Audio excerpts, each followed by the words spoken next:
ভালোবাসা সত্যিই অনেক সুন্দর। যদি সেটা সুন্দর মানুষের সাথে হয়।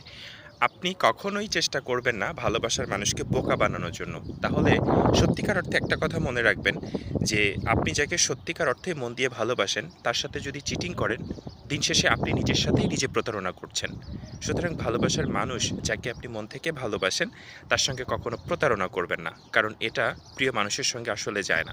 আপনি যা আছেন, যতটুকুই আছেন তাকে ততটুকুভাবে বুঝিয়ে আপনার মনের মতো করে একসাথে এই পৃথিবীটা পাড়ি দেওয়ার চেষ্টা করুন। সেটা বন্ধু হোক, অথবা নিজের প্রিয় শুভাকাঙ্ক্ষী হোক, অথবা অর্ধাঙ্গিনী যেই হোক। ভালোবাসার মানুষকে আমরা যদি সুন্দর করে যত্ন করে রাখতে পারি এবং প্রত্যেকে প্রত্যেকের প্রতি যদি কমিটেড থাকি, তাহলে ভালোবাসা সত্যি অনেক সুন্দর। কিন্তু আমরা সবসময় ভুল মানুষকে সিলেক্ট করি। আমরা চেষ্টা করব ভালোবাসার মানুষ আসলে সিলেকশনের জন্য সঠিক চিন্তাভাবনা এবং নিজের মতো মানুষ সিলেক্ট করা। ভালো থাকবেন।